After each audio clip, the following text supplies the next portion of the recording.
Good morning, everybody. You're tuned to Computers 2K now on the Nissan Communications Network. I'm Amnon, your host for the next couple of hours, along with Nick. Good morning. Good morning. And Gal is here. Good morning. Good morning. Good morning. And Katie's back here. I have returns. I finally have a Sunday free. So I don't think I'm traveling any other weekends Huh? ahead. So they'll have me for a What do you little mean bit. free? You're here. Yeah. Yeah, that's right. True. Yeah. And Spence is here. Good morning. And this is our first AI fake video show. All pretend. Yeah, We're not you real. look real nice. I mean, I'm real. Who's right? Says who? Our number is 919-518-9773, Computers 2K Voice on Skype. And today's show is made possible by VMix Software and is sponsored by Tom Sinclair of Live Streaming Gear. Yeah. Yeah. All right, never mind. So yeah. I got real good. You practice what you preach. At least you attempt to. You keep things plugged into surge protectors and power strips and UPSs, and I did all of that. And it was all plugged in, and a lightning strike got me and destroyed my HD home run, my television tuner. We did some troubleshooting briefly Friday with Amnon, and I guess when you stick a piece of antenna outside and have it run into your house, you're liable to lose that. But I'm a little pissed that nothing stopped it. I You would- remember, Nick, years ago working on a college campus on their phone system Mhm. and how they had surge protectors everywhere for the lines coming into the building. Yeah. The technician said, if the lightning is close enough, the surge protector, even if it's an air gap, it will still jump across it. So Doesn't matter.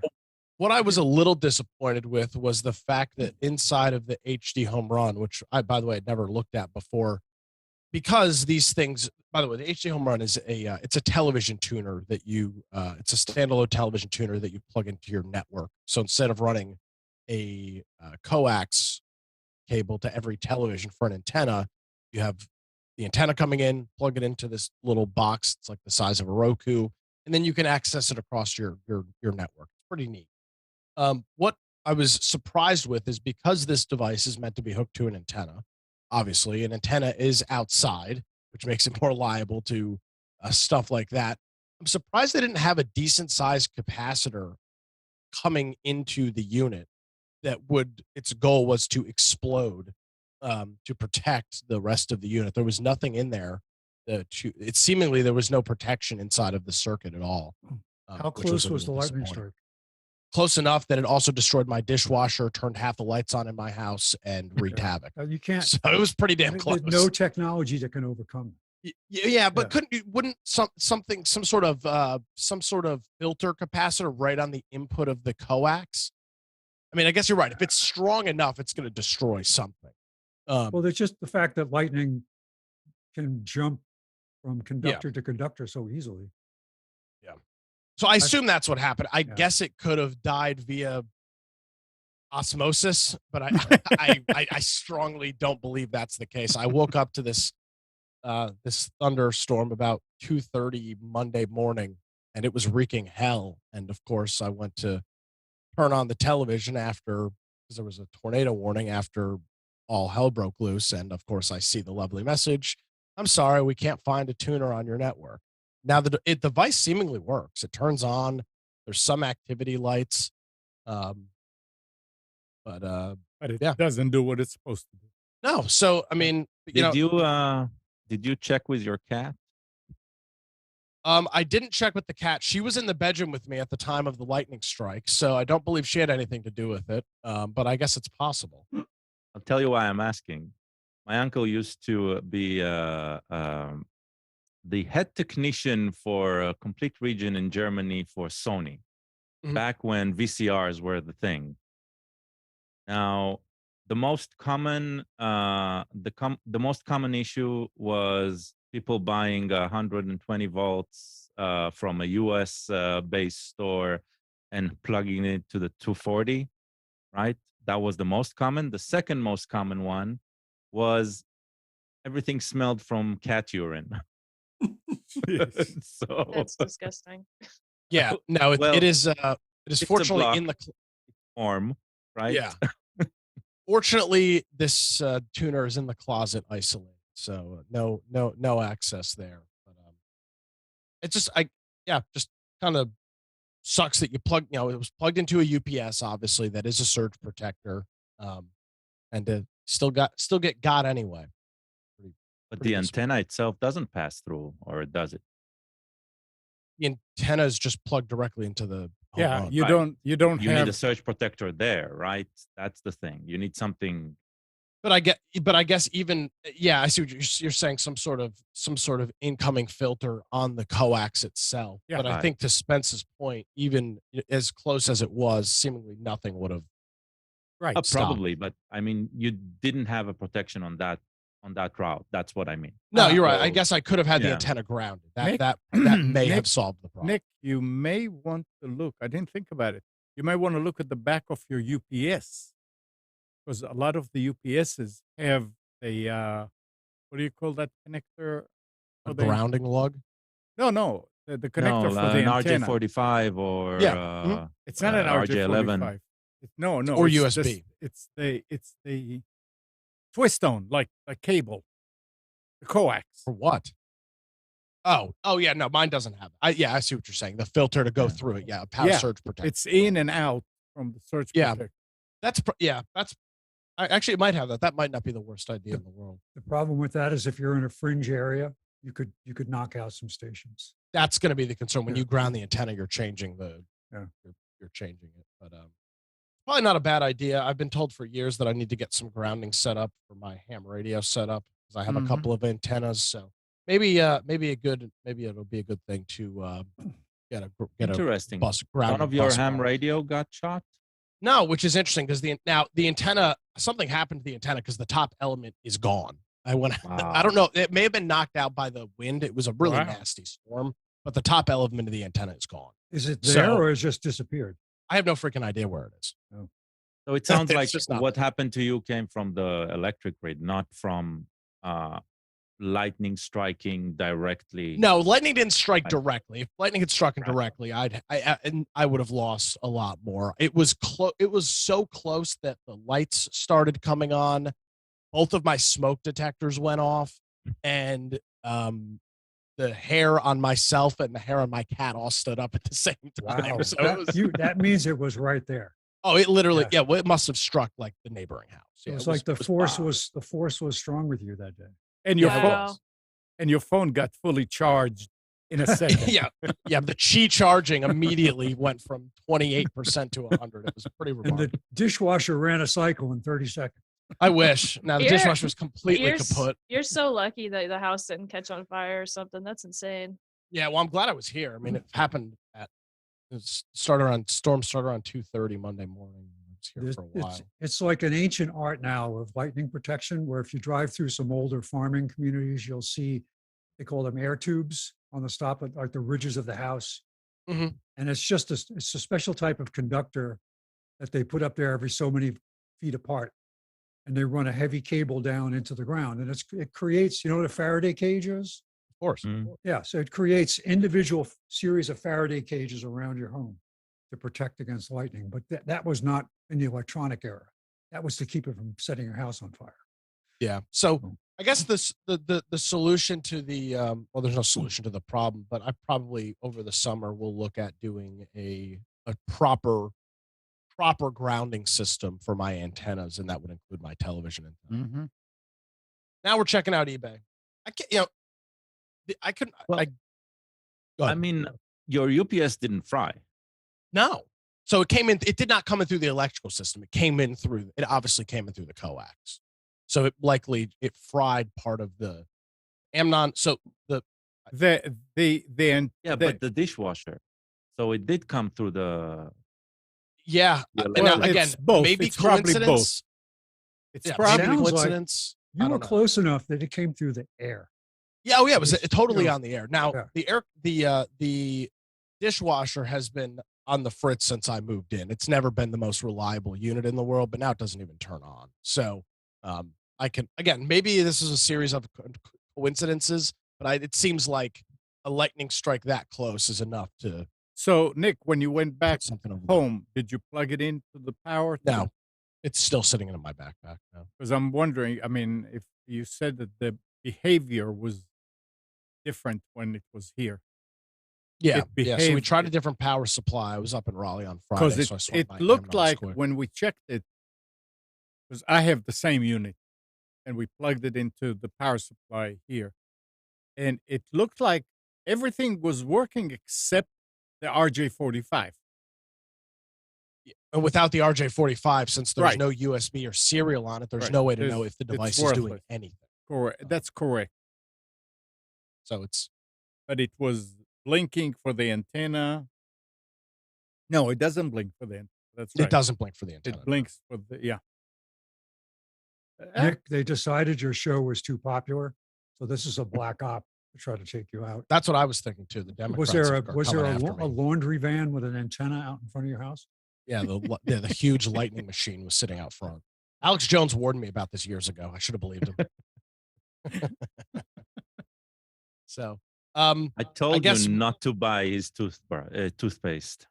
I use it every day, fluoride free. It saved my life. Yeah.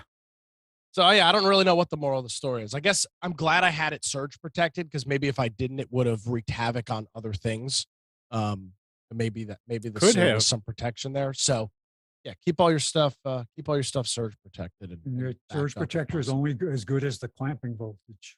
This is true. Yeah, a cheap surge protector, the voltages are so high that they don't really provide much Yeah, it's protection. like you're talking about like hundreds of thousands of volts on a Yeah. lightning strike. It's so now that's if you take a direct lightning hit, everything will be gone. I Yeah. mean, it will fry every piece of anything that is plugged in your house. We But had if you have a associated strike, In the early days of this community, someone got hit at the street transformer got hit directly. Two Mm. houses, everything was like crispy, literally. They go to every appliance where the cord would come in was burnt. Lucky Yeah. the houses didn't get set on fire. This is why I'm thankful every time there's a storm that there is a cell tower about I don't know 400 or 500 yards from the house, and before they put that there, every year we would get something will get blown. No, My no, favorite, what? I was gonna say my favorite are the cell towers that look like trees. We saw a lot Yeah. of those driving down to Atlanta, and I was like, yes, that is a nice, big, tall tree in the middle of the sky. Definitely a tree. That's not a mechanical object. Nope. Yep.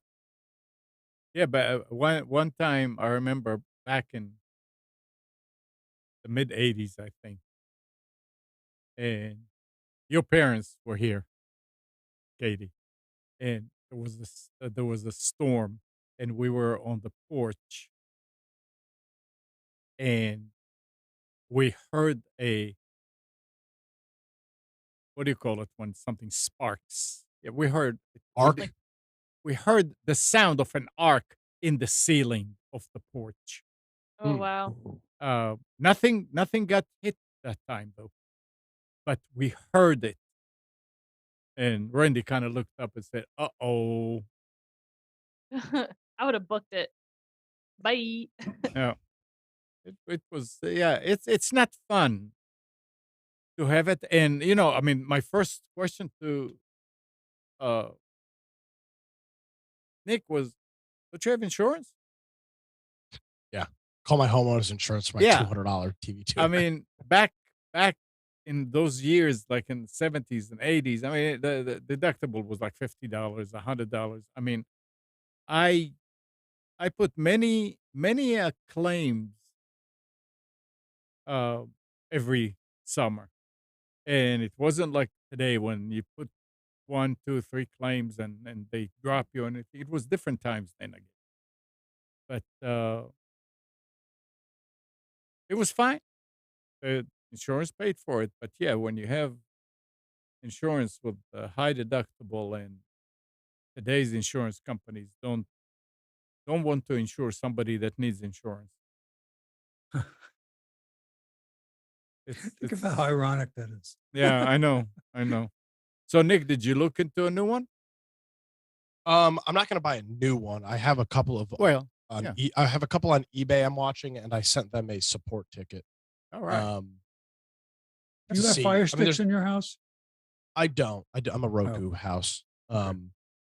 So we'll see. I've got two kind of thoughts with it. One is to buy the cheaper 2 unit version because I don't really use the 4 tuners anyway, or get the ATSC 3.0 model, which is the newest television standard. But ATSC isn't available here yet, so and I don't know that it will be anytime soon. You know So the nice thing about the dual tuner mm, that the quad does not have. the USB for a hard drive. No, that's not No. what's really The important. H.264, the encoder, Encoder. It will encode it. already encodes MP4 Yeah. files that you do not need to re-encode. Well, that would actually be helpful because my Plex server is not the best decoder, and I Right. deal with a decent amount of buffering when I watch through Plex. Yeah. So Hmm. that's the nice thing also about the dual. Yeah. But Looking at I am Yeah. thinking, if I recall correctly, they're not making that anymore.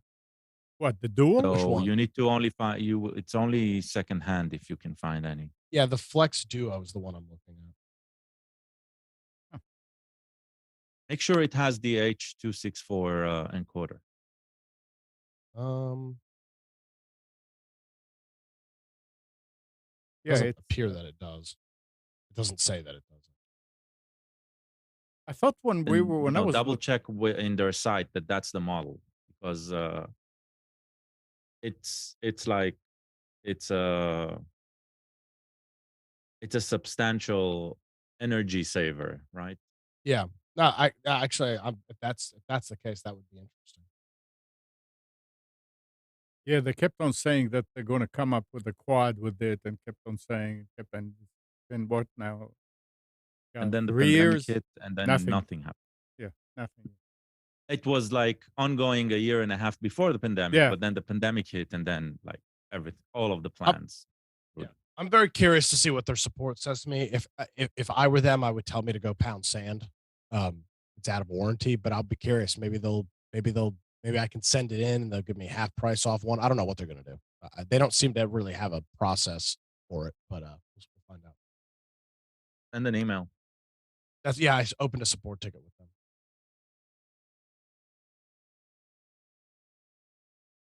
So what else is going on? What else? Katie, since you were playing a lot with AI, have you run Stable Diffusion on your machine? Muted. Oh, sorry. Yes, I was muted. No, I haven't. I use like Midjourney and the ones that you like type in the prompts to their servers or whatever. But I was thinking about it the other day because I had these images that I had to color, and I was like, how hard would it be to like, has AI or the companies that make the AI whatever software, Have they gotten to the point where I could train me as a average person, not a super coder, could train an AI to do a tedious task for me? Like, for instance, if I give it a black and white image, could I train it to color it so I wouldn't have to color it? I don't know about the training. I have I am not versed enough in that, but taking the engine and playing with different models, right? Fitting it different models.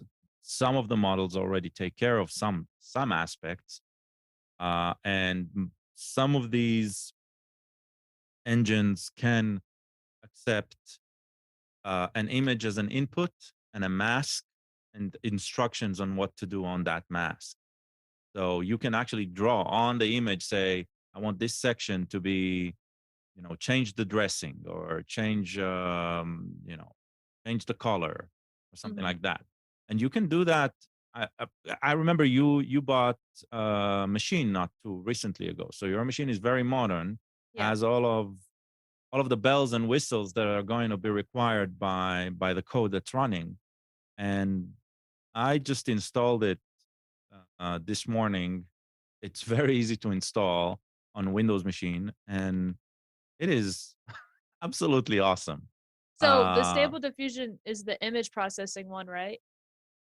Or yeah, it's very similar to Midjourney. You yeah. give it a prompt, right, and it outputs results. And you can download different models for it. So if you want a model that is really stylized in creating human features, or like anime style and stuff like that, there are a lot of these. Um, Artists do manipulate some of the models, do create stylized modules. Very, very interesting. Well, I might have to talk to you about this later about getting it on my own machine because I would love to take it to the next level where I use AI or I could customize the AI to a process that I want to do. Like for instance, the coloring thing.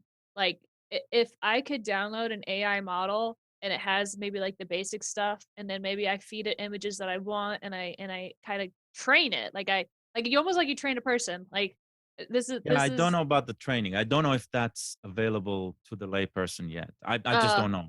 I'm not saying it doesn't. I just I don't know. know, I know when I was looking it up, and what's funny is I didn't know how to ask the question, so I went to Chat GPT and I was like, "How do I make my own image AI thing, whatever?" And it was like, it was giving me recommendations. Oh, like, well, here are the AI models that you could look up, and it recommended I don't know, it was like a Python one or whatever. It looked like the word Python.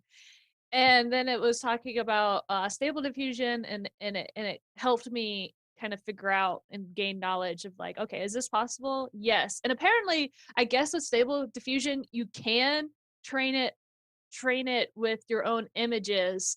I just don't know how far. Like if it's like where you could give it an image and it's like I want it in this style, or can you give it specific directions? Like what I would want to train it is if you give it a black and white image to only color in the lines, like a kid, color in the lines, don't color outside the lines. I don't know if it would know that or if you could train it that. Anyway, but the Yeah, possibilities are crazy. Like I'd love to somebody make it accessible.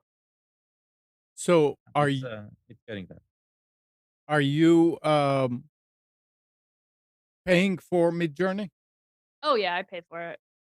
Yeah, and Because you only get 25 images for free once, and then after that, I don't know what the current model is because well, the current I subbed to it back in August.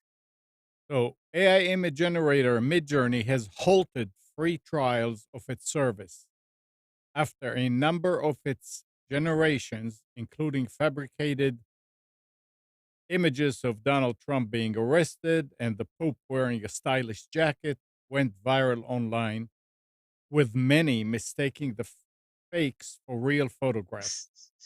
So the CEO said David Holtz announced the change on Tuesday, citing extraordinary demand and trial abuse. So I guess Yeah. people were getting the trial and were doing something and sending it out without needing Yeah, to. there are specific rules for the trial. Do not use real people. Do not blah blah blah. There's a whole bunch of them. All of them make total sense, right? It's Yeah. not like, but there's no way to police them, so not automatically, right? And so yeah.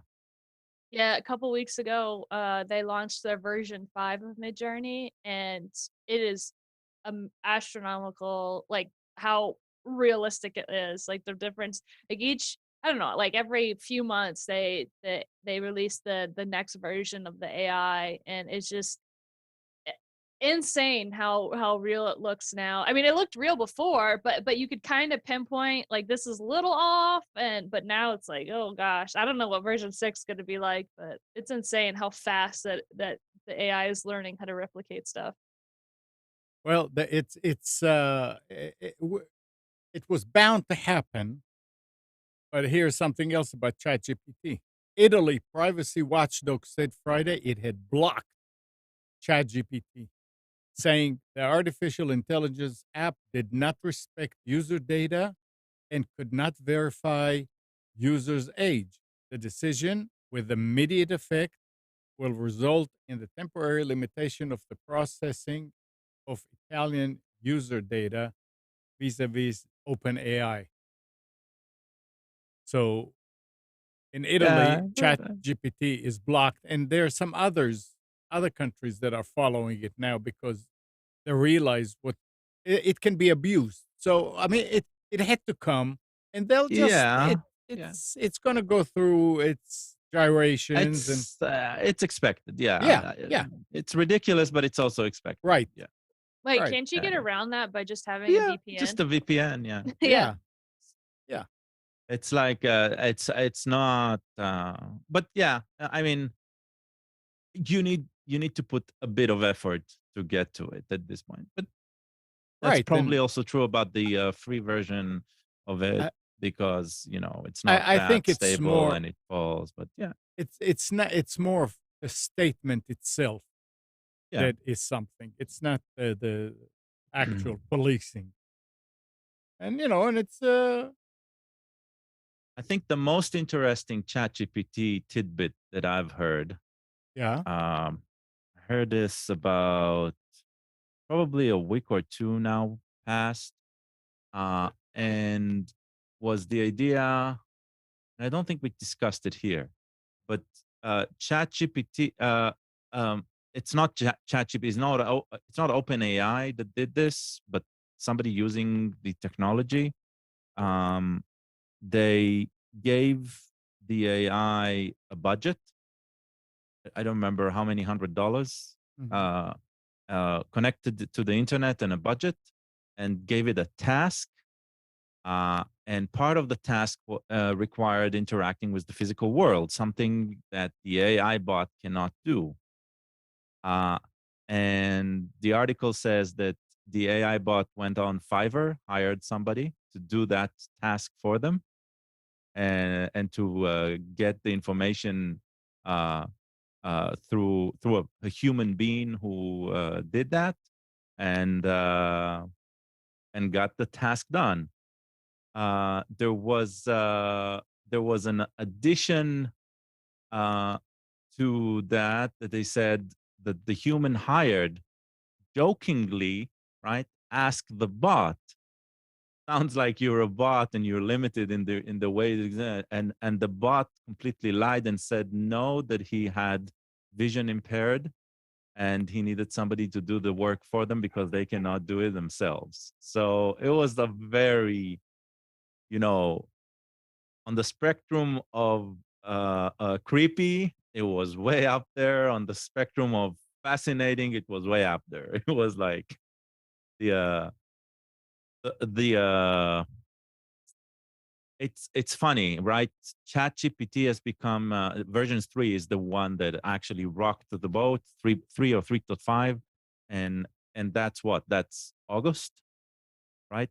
And since then, I don't think there's a day passes and somebody mentions an AI, right? It's like we cannot escape this now. This is everywhere. Yeah. Feel like you're describing the plot there, Face Off. You've got the AI trying to steal Nicolas Cage's face to prove that prove that he's a real person.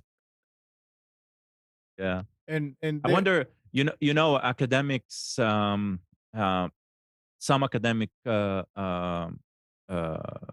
institutions, they decided not to ban content that comes through OpenAI, but those who decided not to ban, they said the AI must be credited in the article. Right? I wonder when we'll get to a point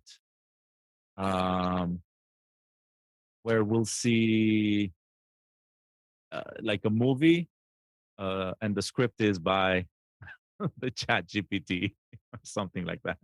Like, we're not far away from that.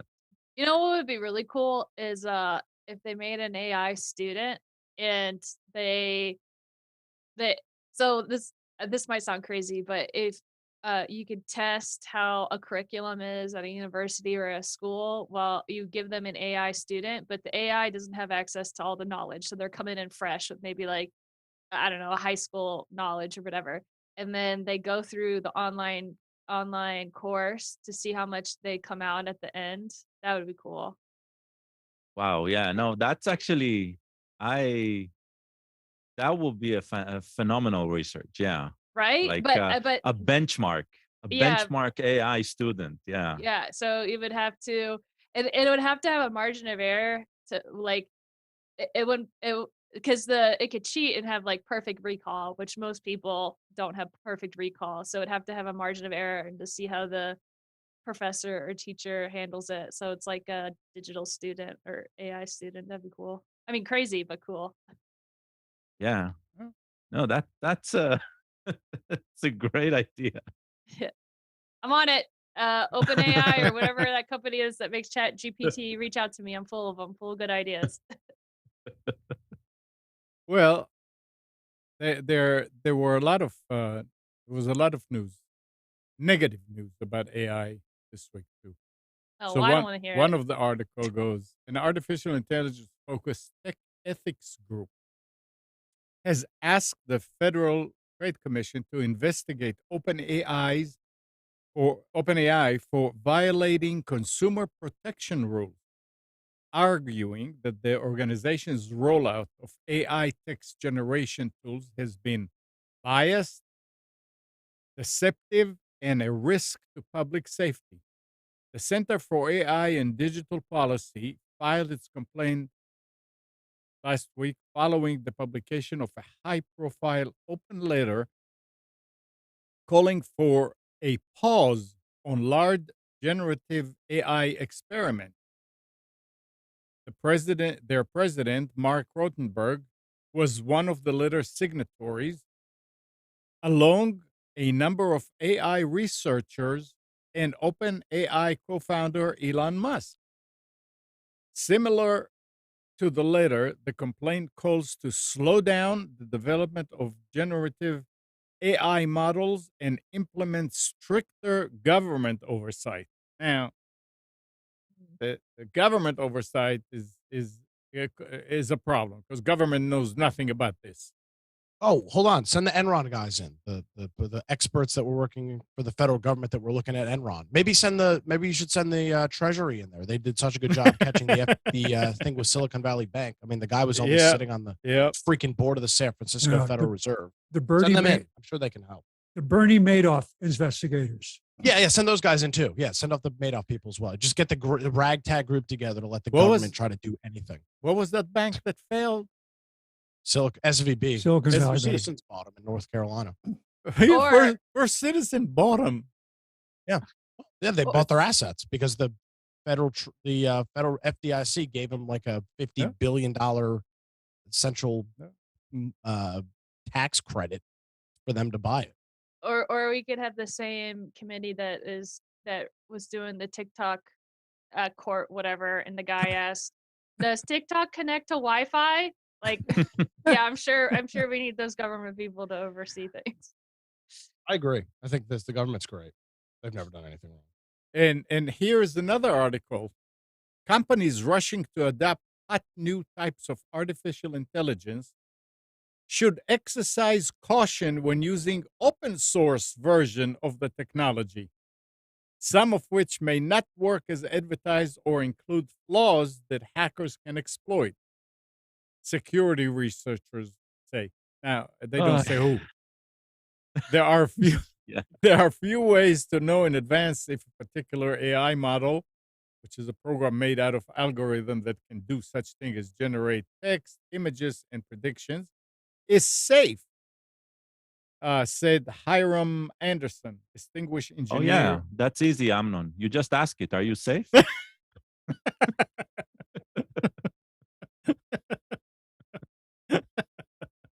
Yeah, well, you need to ask another one if that one is Yeah. safe. It's Here's- like But- the parable, right? If you have one that always lies and one that always tells the truth, how do you know which one, right? Like there's a riddle like that. They're gonna be algorithms to identify the real. Well, I mean, I don't know. I mean, we may end up with something like this. Of course, There's and no, I mean, I'm there's sure no, we will. Yeah. Here's what I picture. Somebody rolls in one of the big monitors from like the 90s, the big TV monitors or whatever, and it's the computer, and they roll it into the court, and they have the big disguise glasses with the mustache on the computer, and they're like, "Sir, are you an AI, and do you need to be regulated or whatever?" And the computer's like, "No, I'm a human person. I have rights." You have to look at the disclaimers on ChatGPT where it says may not be aware of events from 2021 forward. Yeah. So they have to ask. Which is a you good have to thing, ask by the the way. AI. So what happened yesterday in the news? Not sure. Yeah. Yeah, but that's what happened with Bing's implementation, right? One of the tweets out there depicting it was uh, uh, uh, the person asking about it was asking about show times for Avatar, right? And the AI says is talking about the the beginning of 2005, right? Or 2008 or something like that. The initial release, and he says, no, what about the second Avatar? He says, okay, the second Avatar is scheduled for the beginning of 2023, right? And he says, yeah, but we're in 2023, and they started to argue. He says, no, we're in 2022. And he called the AI called the human a liar. So that's the thing. When these models, they're fed unfiltered data, right? And that's what it means to give them access to the web. It becomes so erratic. A So, joke. yes. It becomes a joke. Yeah, but going back to your to the previous article saying that the models are biased. Yes, they are biased. They are biased by humans Mhm. who have filtered out a lot of the falsities. Right. Now, have they filtered everything perfectly? Are they fully objective? Probably not, right? But that's the thing. It's like you can't actually let it sip from a sewage, right? A cesspool, and come out pristine without any intervention And right now, the web is a sewage, and there's no. I mean, we are hardly able to protect our children, right, from being exposed to the right content, or from not being exposed to the wrong content, basically, right? Now we need to deal also with our AIs, because our AIs are basically, we need to guide them like children, at least for now, right, to the what's right and what's wrong. We're no longer in programming mode, we're in training mode. Discovery And- mode.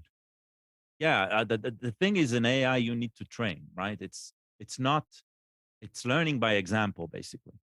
So that is a completely different, it's no longer the job of engineers, basically.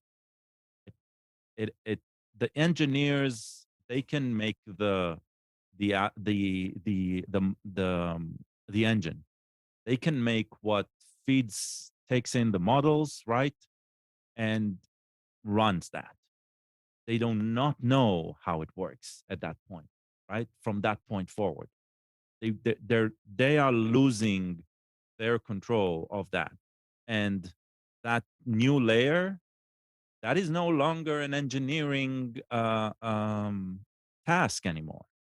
That's a sociological task, a psychological one, a historical one, ethics, right? This is no longer programming just by constructs and loops and logic. This is a lot more, and that's where AI comes in. So yeah, we're.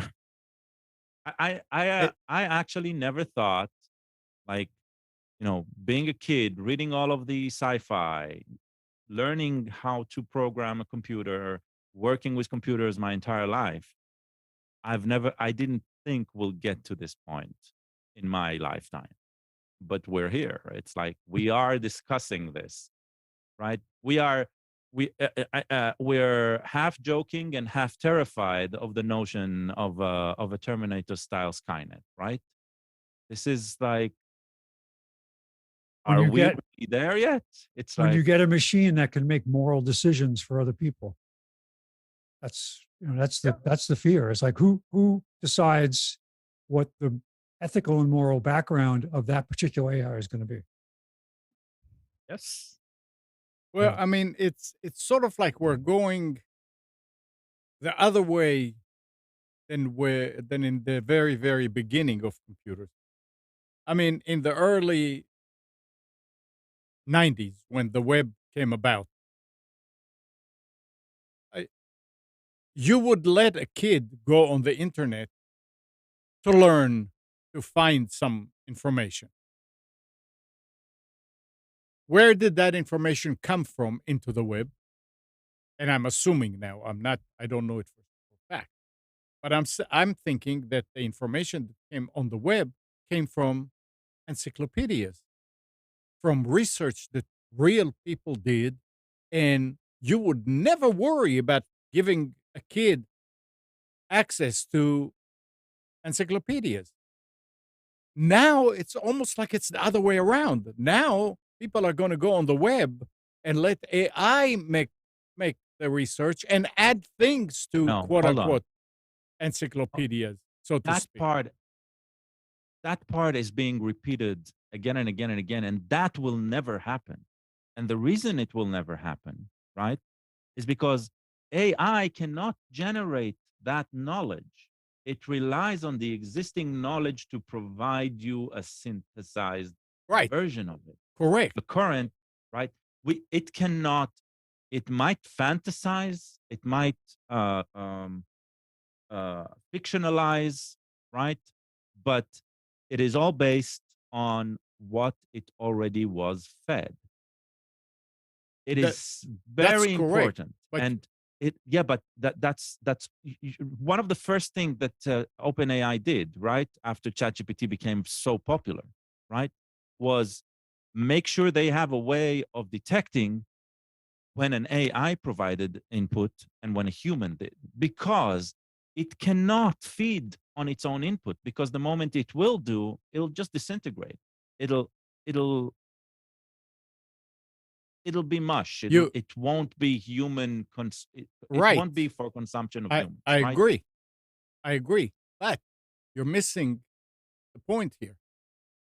The point is that a lot of things are being added to the web by people that are not True, responsible, people that are not knowledgeable, because they say if you true. say it enough times, people will believe it. That's an old thing. Yep. So after, I mean, if there's suddenly something that people are start talking and say, yeah, you can light a match and light water, and it's all over, it's going viral, and people are saying yes, yes, yes. You let an AI train itself get stuff from the web. Say, oh yeah, you can do that. Well, wait a second. You were reading stuff that people that have no knowledge are added to the thing. This is like Wikipedia. That's why people say, forget about Wikipedia. I mean, people are putting information in there that is not true. That I you have I and that's the hear thing. that all the Yeah. time. I have never encountered it even Well, once. me neither, Right? but I don't go there, so I don't encounter No, it. I go there. I Yeah. use it as a source of Yeah. information, Yeah. as a I don't. place to start investigating, as getting the gists of things. Well, Wikipedia, but that's the it's thing. just There's this premise that because things can go bad, they are bad. No, no, they that's could go not bad. reality. No, they could go bad. They could go bad. I mean, if they go bad just a little bit, it's fine because it will maintain the positive stuff.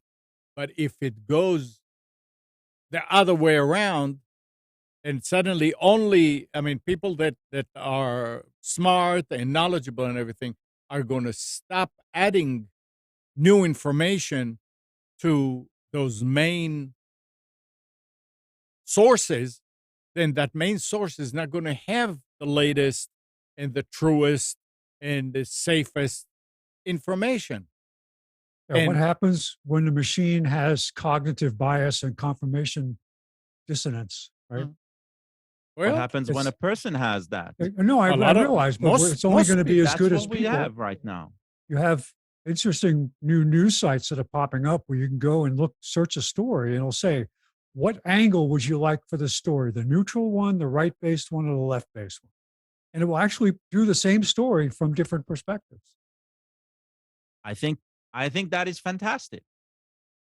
I think But that is that, fantastic yeah, because it allows me, right, as a curious mind, right, to actually try and interact with an alternative version and and try to that's the understand. absolutely that is the value of it.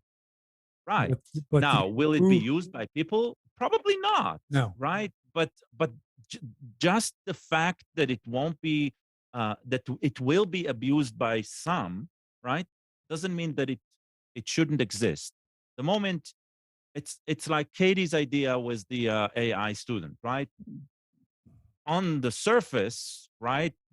Who's gaining any added value by that idea, right? But when you go and use it as a tool, right, and you feed new information using that tool, but note that tool isn't generating new information.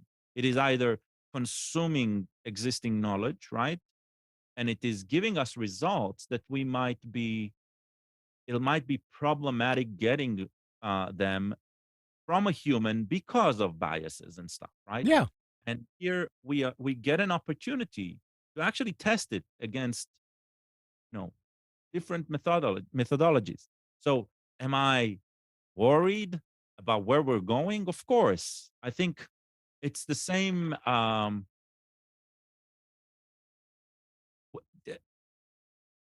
Spence you, and Amnon, you've been there, right? Where your kid grows up and starts their own life, right? mhm, We are going to be worried of course, regardless of what they of do, even course, if they are the most successful and they are doing great. right, We are going to be worried because that is our state. yeah. It's our job to think of where this is taking us. And I agree, we all need to discuss it and we all need to worry about it. But I do not accept that the worst is what is going to happen. Right? That's why No, I'm like adamant about it. So if you are if you are putting an example right that is so far out, right, I stop you before that because I'm saying to get to that far point we need to be wrong so many steps of the way on the way there, right, that we shouldn't it's not the time to talk about that, yeah. right? We need to talk about what we have here and where we need to develop it and what uses we can make out of it. It is That's the way I see it. there is nothing that is unusual about all this development. There's nothing that is wrong with it. It's fine. Some people go this way, some people make you warn you, and it's up to you to see what's going on and it will develop, and it's going to be positive. At the end, it's going to be one way or another. It's going there. Either can't that, say. Exactly. either that, or we won't know. Well, Jacob said something on Friday evening. He said, Stephen Hawkins said a few years ago, either, I mean, with AI, either it will be a smash or it will be a failure. Well, I mean, yeah, you don't have to be a Stephen Hawking to say something like that. That's a so it's fine, but we need to look at both sides as it's going, and it's interesting to see the positive and the negatives, and how the negatives may take a trend of their own, be popular, and then it'll go the other way, and back and forth. And our kids or our children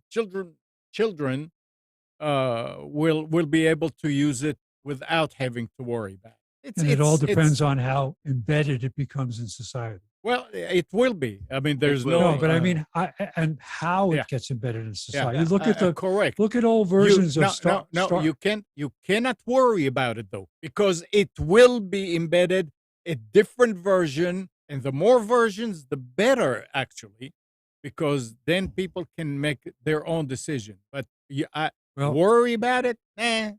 I go back to old episodes of from the Star Trek series where they'll go to Yeah, a ship where they've got the AI essentially is what's training the kids, yeah. Well, teaching the kids because they don't have actually live teachers.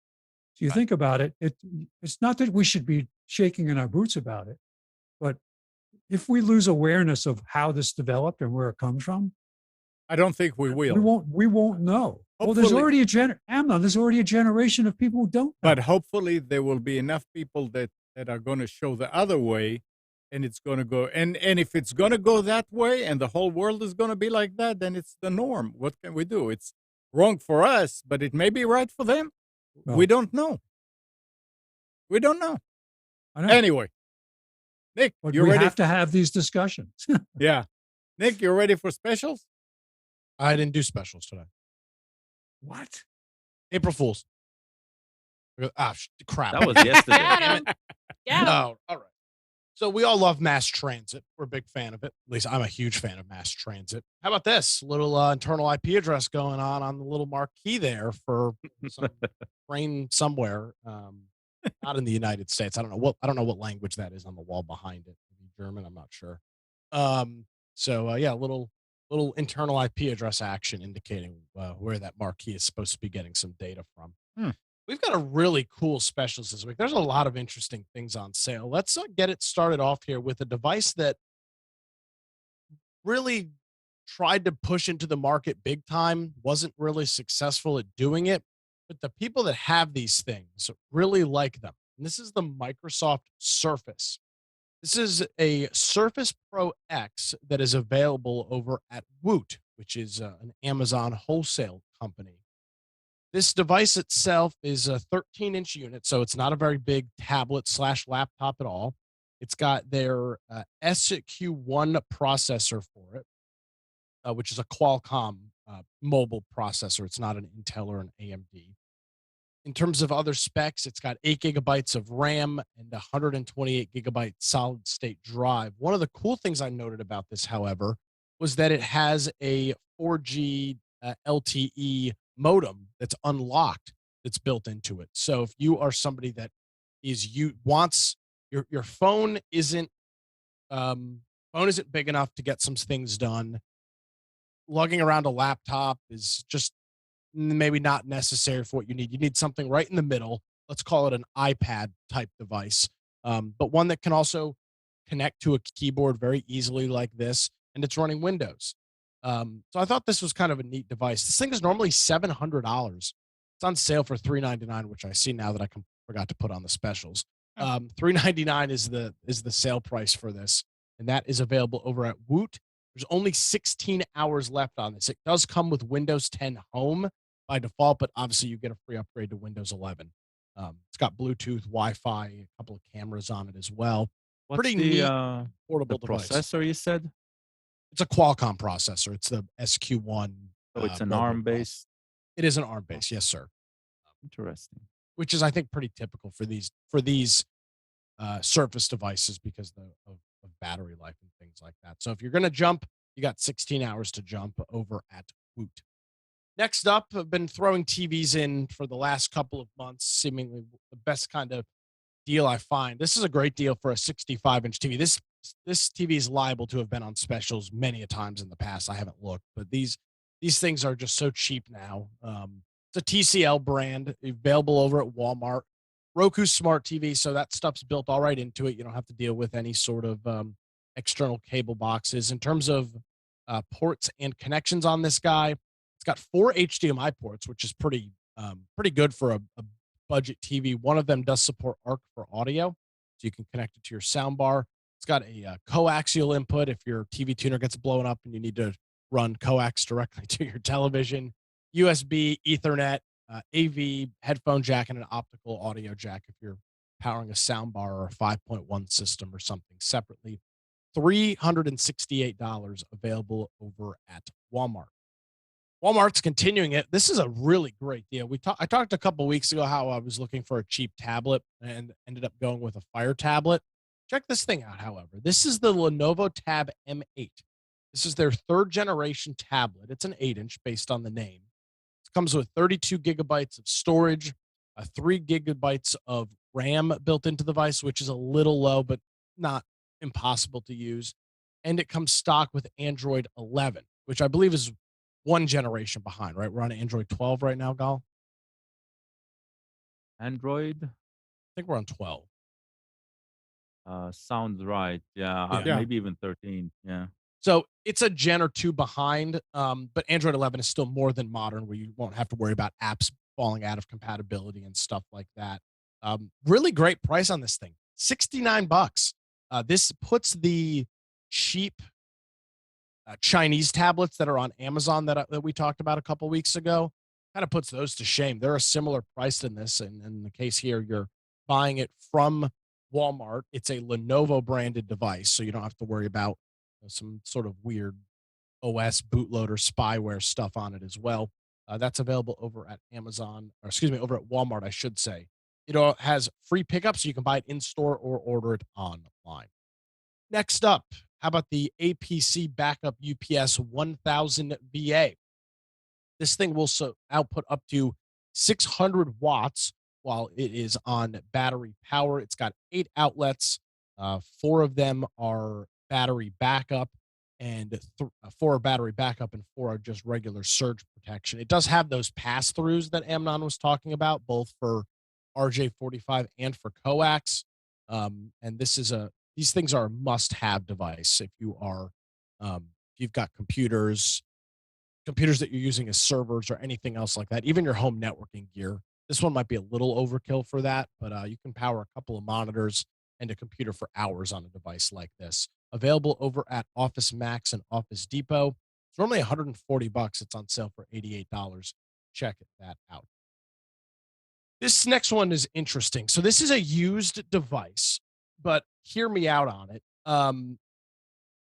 This presumably came from an office. B&H is selling this, and they are describing this as condition 10 out of 10, good as new. They say that this is pre-owned equipment, but looks good as new. No sign of wear. So these were likely deployed in small offices on a monthly contract, which is what many print vendors will sell. All right, it's we'll charge you $500 a month, and you have 3 or 4 printers, and we'll handle all the ink and all that stuff. So it was likely a low use printer. It's a Lexmark, which is they're known to make great stuff, and it's a monochrome multifunction. So it is still just black and white. Be aware of that. But if the regular just single page monochrome printer isn't enough, and you need scanning and some sheet printing out a lot of stuff, and where you would need more trays and feeders, this is a pretty good deal for $162. This printer MSRP is for well over $400 if you can even buy it. It's available over at it will last forever. These are Presumably, these are workhorses. They are for They are, hundreds and again, and the fact that thousands they of- are the fact that they were in office and have no signs of wear, I Yeah. can only assume that they have low hours on them. Yep. just based on that description. So that is available over at B&H. While I don't have a Fire TV, Spence, it's pretty cheap to get one. Amazon is running a deal on their Fire TVs for $35. They're normally $55. They're 36% off on Amazon. No rhyme or reason. They're just running a sale on them. So you can get That's a Fire. good price. And Is the it? value of this is Wi-Fi 6 Okay. Yes. So it's got Wi-Fi 6. plus a faster processor. Yeah. This is the 4K Max. So I believe this is the top end stick that they sell. I don't think there's anything Yeah, higher than this. This is it. Yep. Spence brings up a great point. These things don't have Ethernet jacks. Now there are dongles that you can buy that connect via micro USB for Ethernet, but with Wi-Fi 6, I think you're hitting a point where it really doesn't make sense, or it's not necessary to run Ethernet to a streaming device. If you have a new Wi-Fi 6 router in your house and it's, your Wi-Fi isn't buried 3 floors deep or something like that, you probably don't need Ethernet realistically with this thing. I don't even use Ethernet on my Rokus. I just got over needing it. When I installed this, replacing an earlier generation Fire Stick, I abandoned the Ethernet adapter because I got better response over Wi-Fi 6. Yeah. So that's kind of, we're hitting that saturation point for home Yes. networks now. Plus it's got the A word built right into it. So $35, really good deal on that. Save about $20 over at Amazon. We talk a lot about laptops, new laptops, and all of the such. And part of buying a new laptop is that there are not a lot of ports on it, which is for the best. You don't need a big bulky laptop with a bunch of stupid ports, VGA, HDMI, RJ45, micro this, that. It's just not necessary anymore. But it's nice to keep something in a backpack or a bag that can give you all of this connectivity if need be. So this is the ESR 8-in-1 USB hub. It's on sale for $18 over at Amazon. It's normally a $40 unit, but there is a promo code that you'll need to enter. So click the Sweet Slick Deals link there. Here's what you get. You plug it into your laptop via USB-C. So it covers that. By the way, this I don't believe this supports it does support fast charging. So you can charge through this device as well. So here's what you get. Plug it in via USB-C. You get a total of 2 USB 3.0 ports and 1 USB 2.0. So 3 USB-A ports on the device itself. You get another USB-C to pass through power to it, so you can plug it into the wall and charge through it, plus a full-size HDMI port, an RJ45 Ethernet port, and then a full-size SD and a micro SD card. So it's pretty much got everything minus VGA, which you probably don't need anymore anyway. So $40 dock on sale for $18, excuse me, over at Amazon. Click the link in the specials for that. Next up, Amnon, you did a lot of digging on surveillance systems back at least over a year ago at this point. Did you look at Reolink at all? No, I didn't look at any IP base. Okay. So Reolink is, It's a good. I don't know a lot about them, but they're just another retailer. They're another retailer that's kind of they're all selling the same product, essentially, just self-branded. The one thing I will note about them is they actually sell themselves. They sell their products themselves. So you don't have to buy it from Amazon or some other retailer. So this is a Reolink. By the way, these things, similar products have great reviews on Amazon. So they have thousands of purchases. This is the RLK16. It's a 16-channel IP security camera system. Power over And Ethernet, which is nice. Yep, power over Ethernet and Ethernet. So you are not running coax to these two cameras. If you have a coax system you're trying to replace, this is not the unit for you. This would be if you're doing a new build out and want Ethernet-based cameras. So this bundle, man, I forgot the price. I forgot the price on this one too. Damn, I don't know what was going on. This bundle is $665. So for that, you get the tuner itself, the The base unit that the looks like a DVR. DVR there. Yeah. You get 8 cameras that support up to 4K at 8 megapixels. All of them are powered via Ethernet, plus a 3 terabyte hard drive built into the unit, so you can store a plethora of information That's on a it. very good price for. It is a for pretty good price. The unit is normally about $950. They've got a $200 off instant deal, and then there's another code that will drop the price another 50 or $60 available over at on their website. So again, click the link in the show notes or the specials for that so that you can make sure you get your coupon code. I will note I've never used this product. This brand I've never used either, but it does seem to be one of the more reputable brands Yes. available from themselves direct. Let's see. 2 final products. We talk a lot about smart devices. How about this for you? This is an actual smart device. This is the Govee Wi-Fi meat thermometer, and you might be laughing and saying, "You're an idiot if you think you need a Wi-Fi meat thermometer. What are you doing?" Well, if you've never smoked something before on a smoker, if you're doing a brisket or something like that, you can easily have something in there for 8, 10, 12. Some people have their stuff in there for 16 or 18 hours. And that's all day. Now, obviously, you can sit outside and drink and watch the temperature all day, which is not a bad idea. I may have done that a time or two. But if you have other things that you need to get done, you get one of these devices. And what makes this unique, wireless grill thermometers are not new, but most of them are Bluetooth, which means the second you go out of range from your phone, you're SOL. You cannot connect to this device. This thing connects to your Wi-Fi network. So you can have this thing on and run out and get stuff you need to get done the rest of the day and keep an eye on the temperature here. So this thing connects via Wi-Fi, which is pretty cool.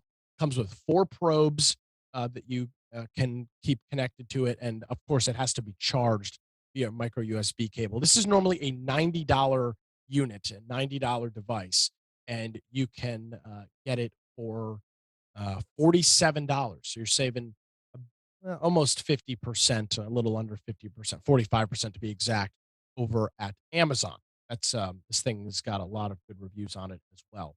And then finally, it's not smart, but it is high tech. Here is a deadbolt. This is not a door. This is not a door handle. This is just a deadbolt. It's called the company is called Teeho, I guess, Teeho, and this is normally a $70 unit.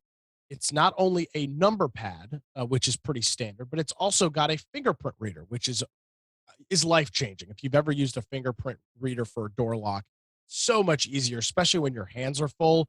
You can just get it. You can get a thumb typically out of a pile of things that you're holding and touch the door instead of having to thumb in a code and have the device immediately unlock. This is available for $40. Again, there is a promo code on this on Amazon, so make sure you click the link in the specials at computers2know.com.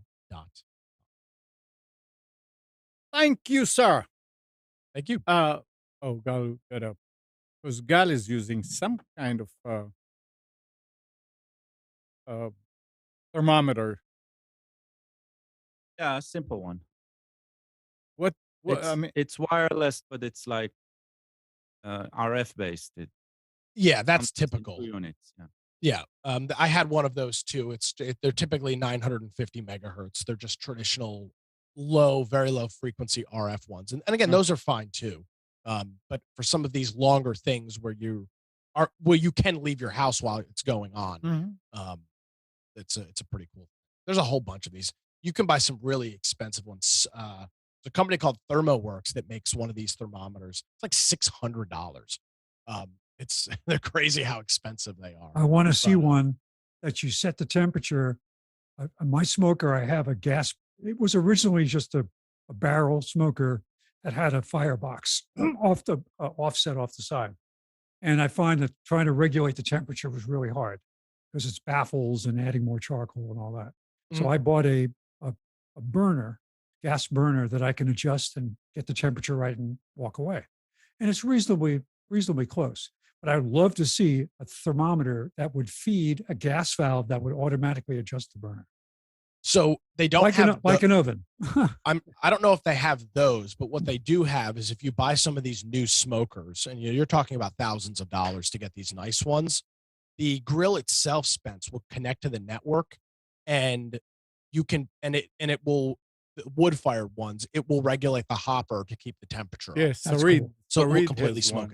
itself. So it's like a what they call a pellet stove kind of Yeah. thing. Yeah, pellet stove, exactly. And they might have something similar for gas as well. Yeah. So, and those ones, if you buy one of those really expensive grills, they'll have the meat probes built right in.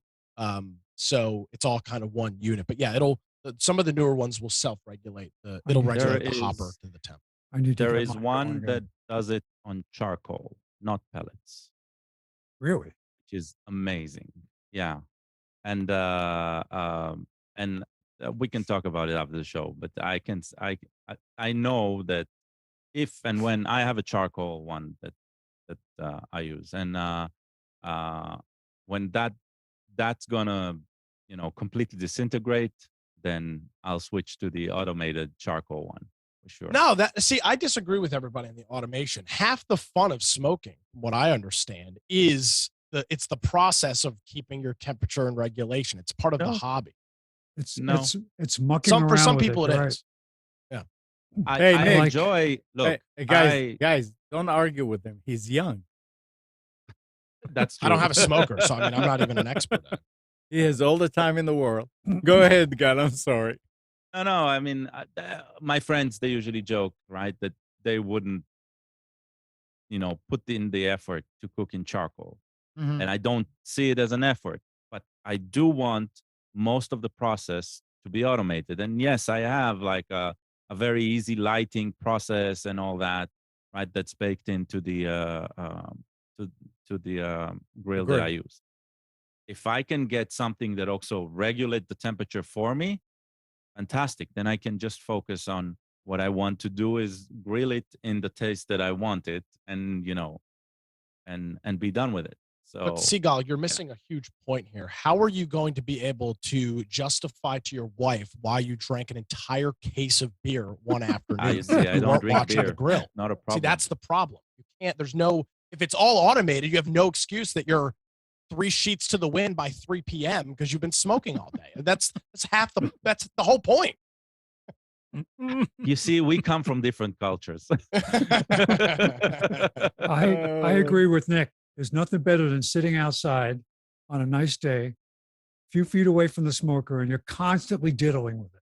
So you're either opening or closing the baffle for the smokestack vent, or you're adjusting the temperature, watching the temperature of the firebox, or you're adding Yeah. this, you're doing that, you're flipping this, you're spraying that. So yeah, it's fun. Spence, you know what imposter syndrome is? No. Imposter syndrome is a state of mind where it doesn't matter how well you know the subject, you always feel like you are an imposter. It's a self-deprecating feeling. It's not Yes. it's not somebody does. So I mean, I don't. Most of the time, I have zero idea what I'm doing. Come on. I want to know. If the grill knows what to do, I'll trust it. Not a problem. What's cool about it though is if you're out there and you're diddling with it, you don't really know. When it works, you're so excited. And then when it doesn't work, it's like, I got to figure out what's wrong with this. You know what is the most exciting part of driving for me? Is when the adaptive cruise control keeps the distance for me and slows down the car when the car in front of me slows down. I'm impressed by that. I would rather the car do it perfectly than me missing a beat. So it's the same with meat for me.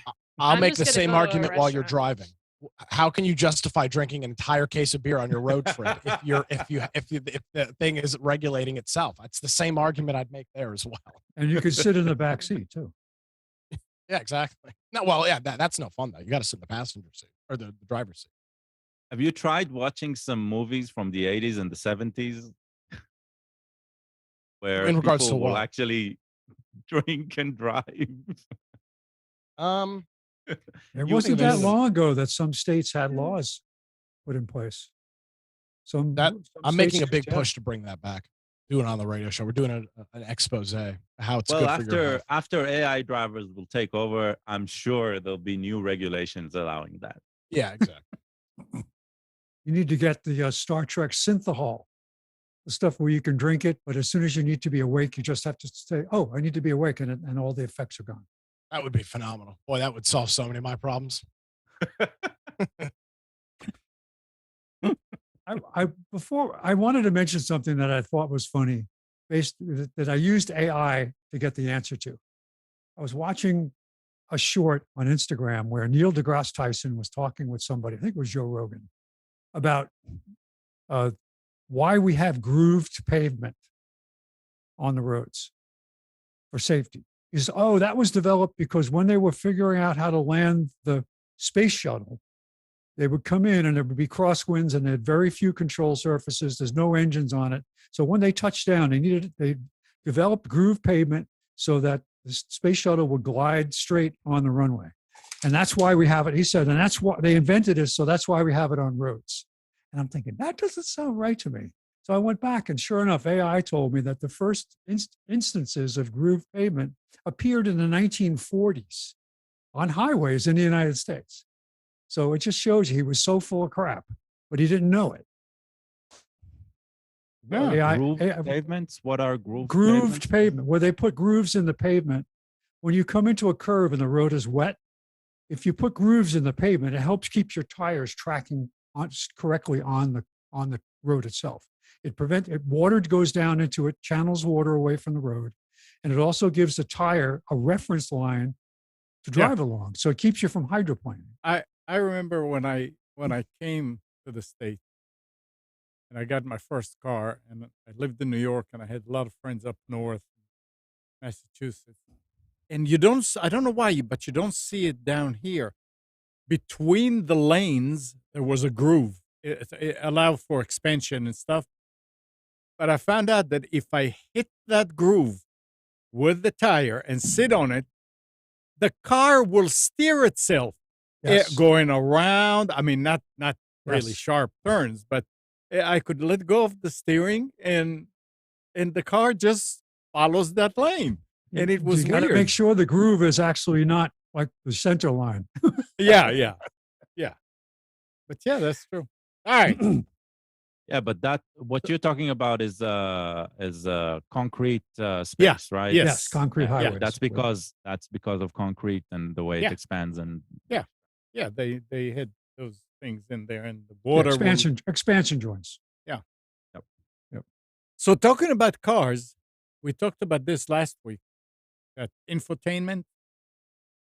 So General Motors plans to phase out widely used Apple CarPlay and Android Auto technologies that allow drivers to bypass a vehicle's infotainment systems, shifting instead to built-in infotainment systems developed with Google for future electric vehicles.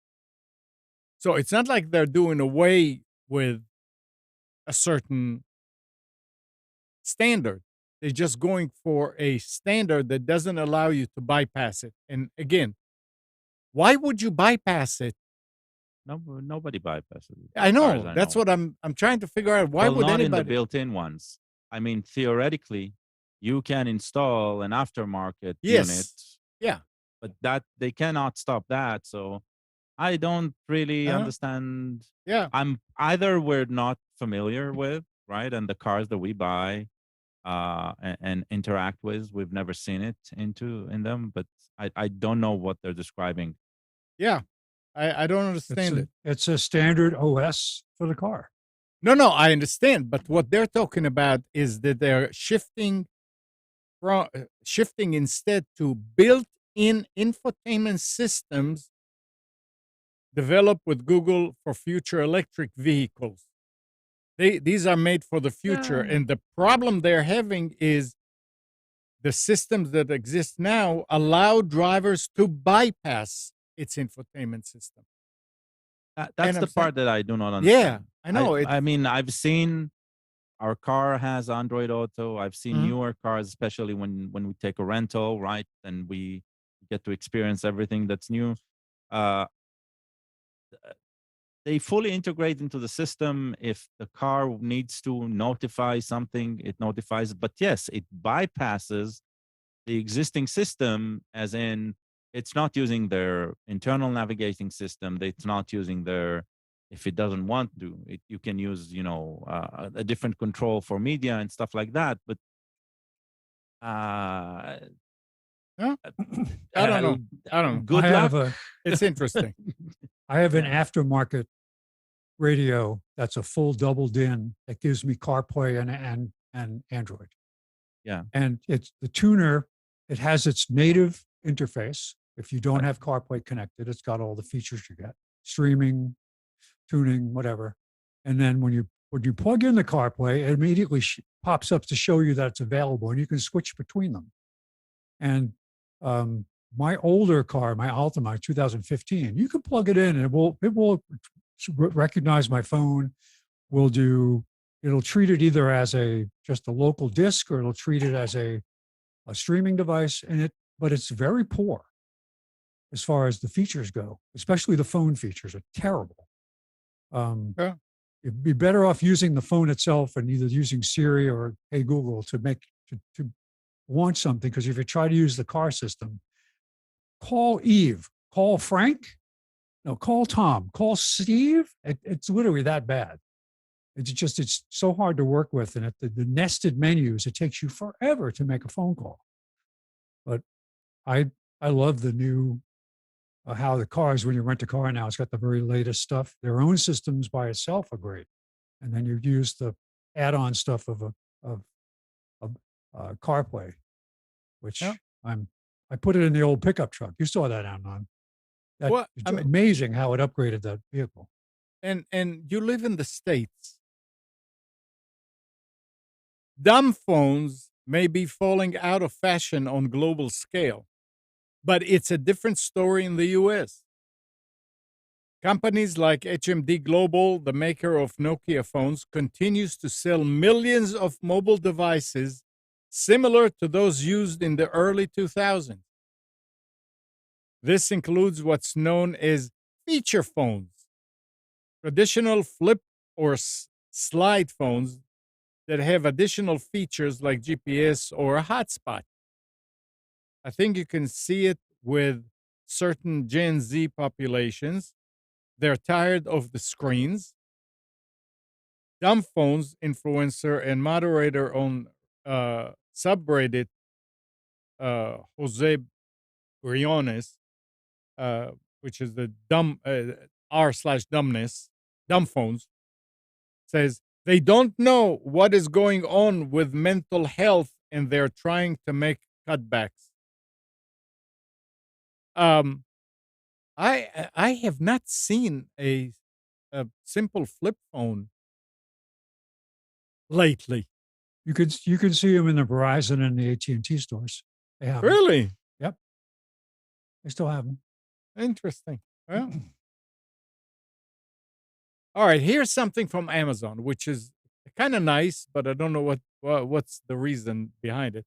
Amazon is starting to warn consumers when products sold on its platform are regularly shipped back for returns. That is fantastic. Yeah.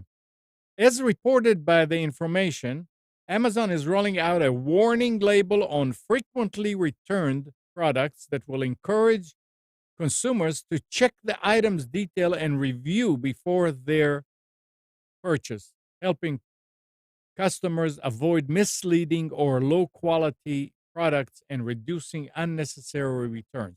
It's costing them. So they're doing this. I don't think it's costing Amazon a cent, but it is costing the sellers. It's I hope. costing Amazon too, time and effort, and that goes into the money Yeah. because I've had to return stuff through Amazon and Right, but that's on the seller. That's what I'm saying. no, I know, the- but you go through Amazon's website, so the oversight and logistically, like they have to put resources into all this return stuff. Yes. Yeah. Yes. Yes, but what I'm saying is it's not because of cost reduction for Amazon. It is going overall, right, to reduce the complexity. And I agree with that, right? But it's not as if Amazon, I don't think Amazon is actually losing I a I don't lot know. here so much Yeah. as the seller. The sellers, they have zero, um, they basically have zero say about whether something is going to be returned or not if it's Right. processed by Amazon. Right. Amazon decides, right? And so this, in the larger scheme, right, is going to help both the consumers because today we order and we don't really care. It'll come, it won't be good, we send it back. Yeah. That's on Amazon and the seller. But it is going to reduce clutter. It is going to reduce the amount of sellers and that are trying to abuse the system. So I like that. I like that very much. Yeah. And they say that currently Amazon return policy allows customers to return new and unused items up to 30 days after purchase, usually for Right. free, unless Right. the item is deemed non returnable. But returning a product is still a hassle and a bad experience for customers. And Amazon's platform is rife with counterfeit and cheaply produced, low quality, and sometimes deceptively marketed products bolstered Right. with fake reviews. Mm. So if they see that something is, hey, a lot of people returning it, pay attention to it now. You may want You to know, there's take a look. also a cottage industry there of people who will order something, and when they return it as being defective, they put a different product in the box. They keep the original Yeah, one and well- send back the junk. And then the reason you hear about this is because somebody else winds up getting it. And they open the box and wait a second, this is a brick or this is whatever in the box because nobody checked. Right. But that's actually mail fraud. Yeah. Oh no, basically. it is. Absolutely. Yeah. Yeah. I had that Yes. interesting experience with a trailer hitch that was basically uncovered an unscrupulous reseller who was probably buying pallets of returned products from somewhere, could be Amazon, and reselling them as new, and just didn't want to get caught. Nobody wants to get caught. No. Well, first he was very receptive, like, oh, I'll look into this, I'll look into this, and then ignored me. And then I went to Amazon. They didn't hesitate to say, you're protected by our user agreement with the vendor. We'll give you a refund your money. We don't care what you do with it. Because I had offered to I said, send me a box and a label, I'll send it back. Because it didn't have all the parts. And they just ignored me.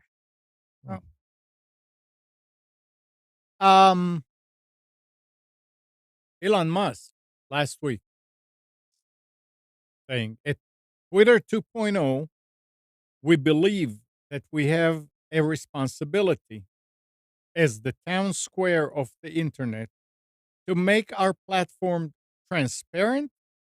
So today we are taking the first step in a new era of transparency and opening much of our source code to the global community. Yeah, I heard about that. That they're opening they announced that they will There open was source the algorithm that decides what but you now get to see on the. that's the next step. Yeah. Now it's the next that was 2 weeks ago. Yeah. Okay. That's interesting.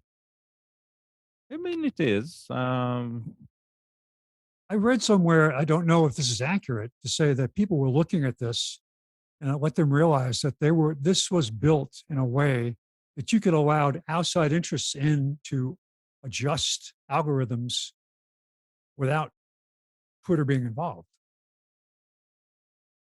Which is I don't know. I haven't looked into it. It's to be frank, I don't think it's that interesting. Well. I know a lot of people are putting a lot of stock on it, but it's like I have a feeling that what we call social networking has completely changed, completely died from the novel idea of interconnecting us. It is no longer, when we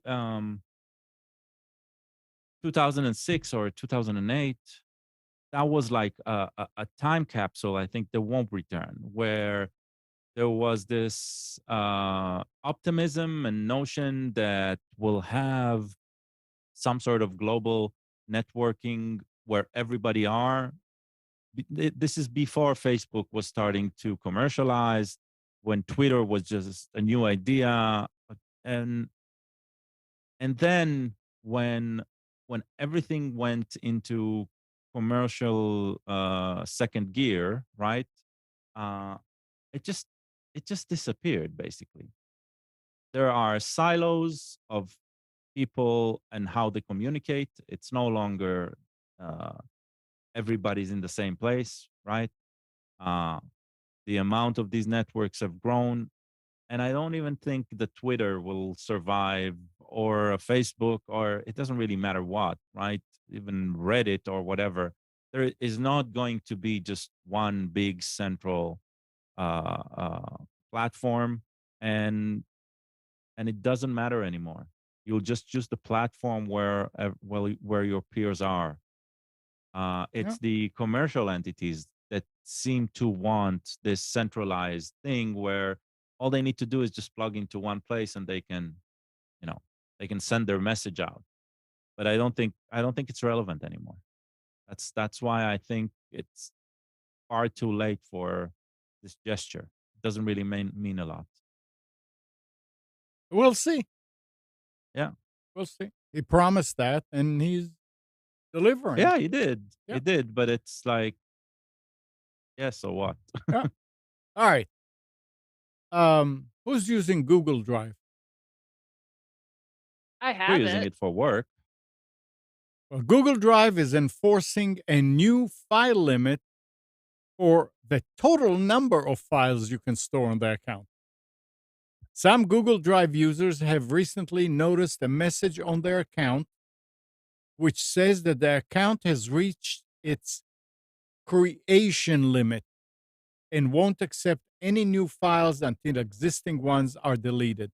It doesn't matter how much storage you have in gigabytes. Yeah. The I'm guessing issue, they're trying to limit backups, I raw guess, I mean, backups. this is always, I mean, also, I had a problem on one of the servers at Delta Force. It couldn't, update something. And I couldn't understand why. I mean, I'm looking, there's a bunch of space. And I called Ron and we looked into it, and Ron said, "Oh, there was a folder of sessions that had a bunch of little files. I mean, millions of little files. And in Unix, you have a limit of how many. What is it? Inodes? I think they call them Um, inodes. yeah, inodes is the file system structure Yeah, it's the objects. and if Yeah. you go over it, or if you go over certain number, that's it. You can't update even if you have. So this is the same thing here. They're putting a limit, and what they're saying, 5 million items. So you can have 5 million files. So if you have 10 gigabytes, you can have so many, you have 5 million little tiny files, or you can have one big 5 gigabyte, whatever. Just so you understand what. This limit ignores the size and type and is a simple count of the number of files in your online storage bucket. This also includes items stored in the trash, which is automatically emptied every 30 days. When that limit is reached, or if the account has already exceeded it, Google Drive shows the following message: this account has exceeded the creation limit of 5 million items. To create more items, move items to the trash and delete them forever. So you're going to have, you can't just sit there and look, okay, yeah, I have another gig. Oh, yeah, I have another 10 gig. You have to see what you are backing up, what you're storing there, but they'll let you know, which is nice. I guess it creates some problems along the way on their systems, and they said, okay, and I mean, come on, you're talking about 5 million. Uh, that's not a small number.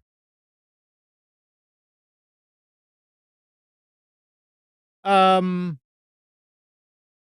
Did you talk about E3 already? I missed that. who? E3.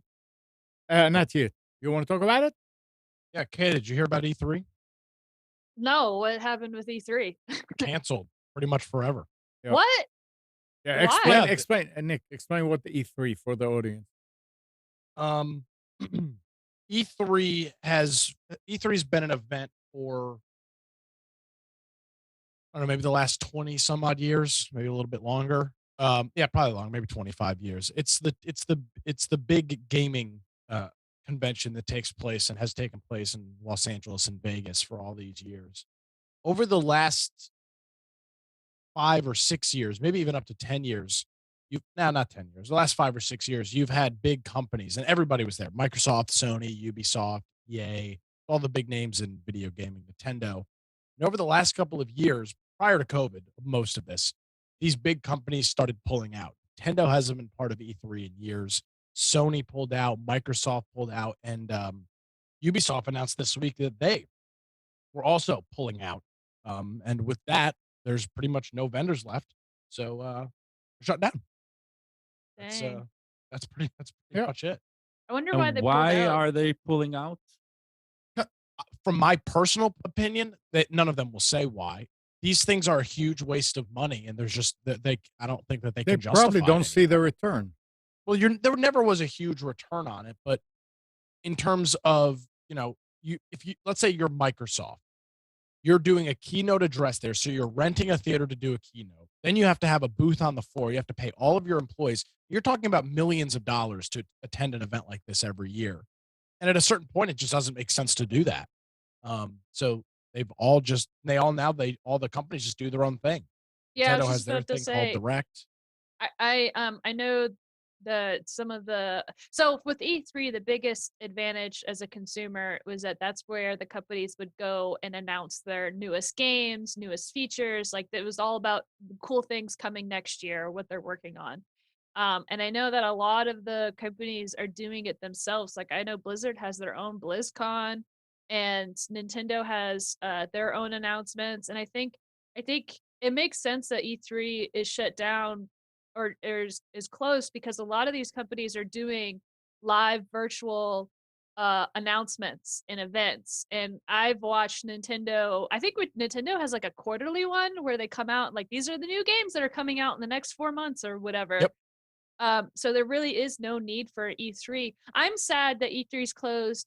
I've never been because it's always on the West Coast, but conventions are very important for the consumer to go and be in the community and go and look at vendors and stuff but it was great for small businesses and that kind of stuff, but I guess E3 wasn't geared for that for the small business. It was for those high level companies, and I think it gets to the point where those high level companies are like, let's just do our own thing. Like, why do we have to pay, like you said, millions of dollars to somebody else when we can rent out our own hall for like half the price? Yeah, and it takes place in Los Angeles, which is not a cheap place to be at all. So you're talking about a huge additional added expense for the company. And plus, 20 years ago when E3 was televised, it was the only way that you would actually see these announcements. But obviously now it's not even on television; it just streams everything.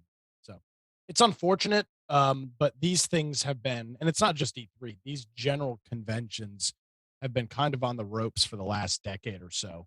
What And about I think, what about PAX? Because PAX is the other big one.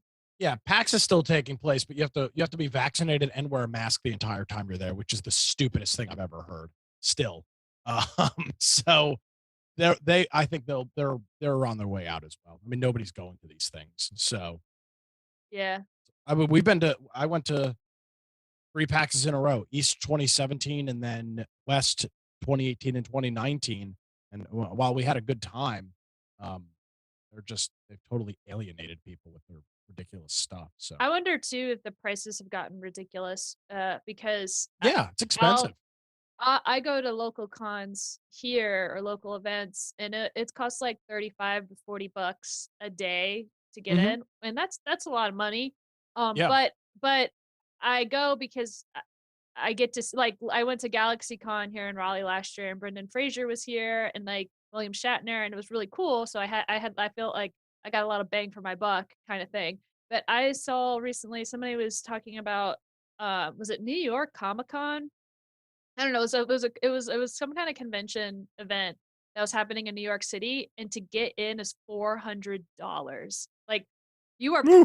pricing out Yeah. the fans. That is ridiculous. And I don't know how much it costs to go to PAX or how much it costs to go to E3, but it gets to the point where you're pricing out these people that want to come to the event.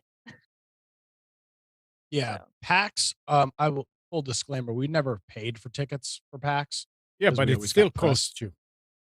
Yeah, but I mean, so we never paid for tickets. I want to say like a full weekend pass was maybe it was in the upper 100s, so like maybe 150, 160, which sounds like a lot, but when you're doing, as you mentioned, Katie, 30 or $40 a day, and yeah, if you're flying out to Seattle, you're gonna go the whole weekend. This thing is massive.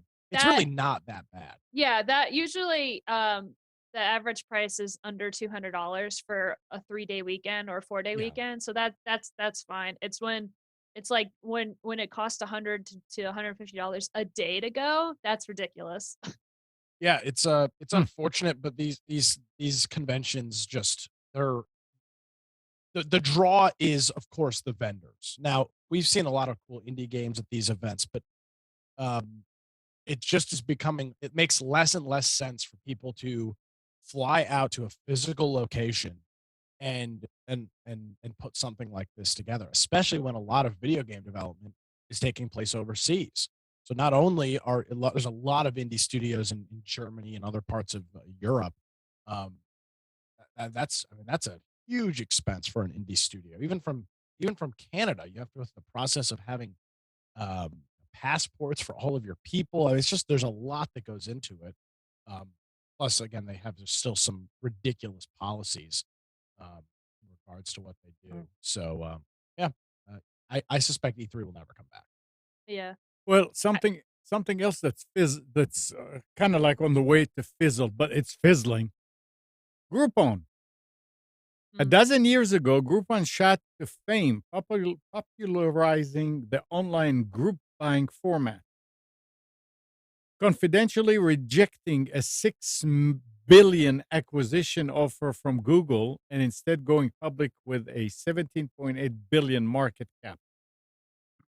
The company today says it has 14 million active users, but almost consistently for the last decade, its financial position has been in a slow decline, with stagnation in its core business model, little success in efforts to diversify, declining revenues, and ongoing losses.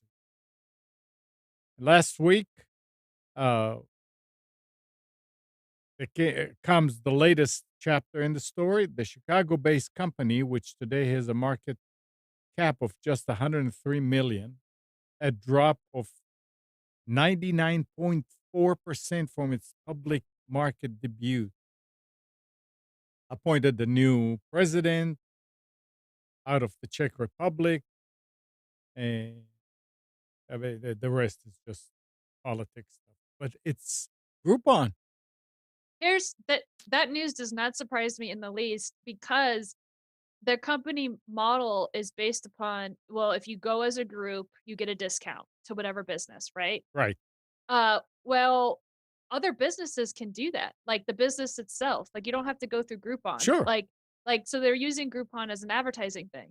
So they for a company it's like you have to be able to adapt and offer something that that the other companies that are your clients can't just offer by themselves because your clients can be like, oh well, we were on Groupon for a little bit to get advertising so people would know who we are and they would try us out, but now that people know who we are, we don't need Groupon anymore. You know what I mean? So like they needed another business model or they needed an additional plus to keep those clients on board so Mhm. that they would get some kind of advantage to having them. Cause I feel like Groupon was a temporary thing for any client. Like if I was a client, I was like, yeah, I want Groupon's user base. But now user bases aren't using Groupon anymore because they're going to social media to find these companies that they've never heard of before to try out these new places. And most companies nowadays have websites. That's the biggest thing. So they can go to Google to get ads for these to find these businesses, and then the business can offer, bring in 3 of your friends. It's $5 a piece each instead of 20 or whatever it is. So that doesn't surprise me that Groupon's in trouble, especially if they haven't adapted their business model. Yeah. I have I am never purchased anything from Groupon. Me neither, because I so heard that Groupon was like you paid for what you got kind of thing. The people that did it. Yeah, I never had a reason to buy anything from them. I Yep. never saw something that was a deal that needed to be I done. bought something years and years ago. I don't even remember what it was. I used think it it for was a tickets service. one time. What? I bought tickets Oh. for a show that were greatly reduced on Groupon. But that was the only time I used it. used them a Alright. few times, and I completely agree with Katie. Do you remember Movie Pass? We talked about it a couple Mhm. times, Is right? that the one where And you like subscribe to a movie theater and you get a certain amount, you can go a day or something? Or not a day, but a month. so before Movie Pass, none of the theater chains would have anything like that. And Movie Pass would basically give you a subscription based movie access to any movie theater. Almost doesn't matter which chain. Yeah. And the thing is they paid the chains um, for the theater tickets. You got they got like basically the same idea. They got a group discount because they would promise foot traffic It to the was theater basically chains, their business right? model was wholesale prices for services. Like that's kind of what it Yeah, was. on the side with the theaters themselves, Yeah. and on the consumer end, you get a subscription, a fixed price. Yeah. Basically, their model says as long as the consumer is stupid enough to pay for a complete year and not really use it, right, we'll be okay. Yeah. Right. That's basically the model. Uh, and it they went bust. I remember this as a subscriber, right? I used it for I bought a subscription for a year, right? And probably 6 or 7 months into the subscription, uh, come summer when the going to the movies gets the most boost. Uh, they went bankrupt. They didn't have money to pay to the The theaters theaters. anymore. Yeah, I remember I Right. remember reading about this because I was thinking, hey, this would be cool. Like, Right. it's but then too many like people were using it like a crazy amount, and then I guess they didn't have any limitations or something. So people were No, it like they had some limitations, but those limitations were not realistic to their yep, model. And the thing is, and this is the major thing is, for them to do it, it every visit to the theater costs them money. yep, For the theater chains to do it, which they started to, yep. right, doesn't cost a cent. Exactly. Right? It's the It same doesn't matter model. to the theater whether you coming to see the movie or not, as long as you buy the popcorn, right? Yeah. So, uh, uh, uh, um, then that's what happened. AMC, Regal, all of those. This is They all came out pre-pandemic. I'm with talking, right? loyalty programs.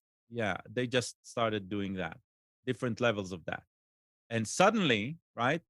And suddenly, even if and I think Movie Pass announced that they're coming back, it's like they are not A relevant few anymore. times. They can't compete with the theaters themselves, Yep. right?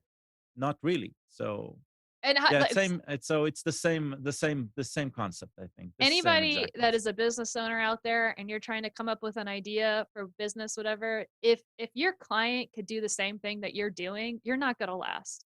So you Right. have to have some kind of, and you can't just say, oh, well, you can be exposed to our user base and blah blah blah. That's not good enough, because it only Yeah. you're only going to be relevant. Well, you're only going to be relevant for a few years until that you can be replaced. You need to offer some kind of plus, some kind of luxury.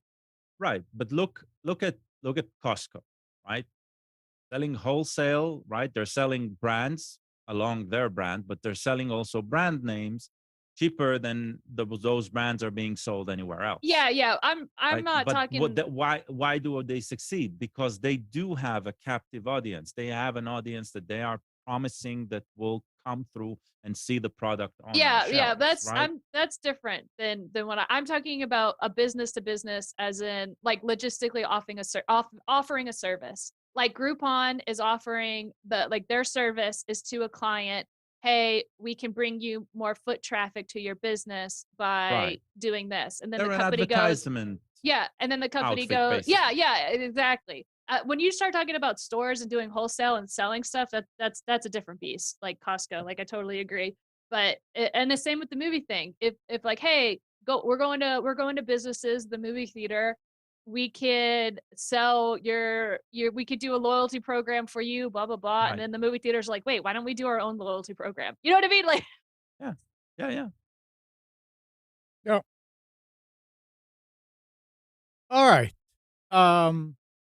Here's something else. The administration's $80 billion overhaul of the Internal Revenue Service is facing a new line of attack. This time from lobbyists representing tax preparers who fear that the agency's growing power will cripple their businesses and infringe upon taxpayer privacy. The fight is over a potential plan for the IRS to create its own tax filing system that would allow taxpayers to submit their returns directly to the federal government at no cost. That type of free service could diminish the need for those provided by tax preparation companies like H&R Block and TurboTax. This is exactly what we talked about, right? Just instead of businesses is the IRS Yeah, versus the yeah. small businesses. I'm sorry, I will not shed a tear for any accountant. And it's not because I love the IRS in any way. But It's just there should be a methodology of entering it. It should be accessible to anyone. And the fact that I need a professional to do it for me means the system is broken, not that it's working perfectly. And the fact that somebody like H&R Block or TurboTax are shaking in their boots because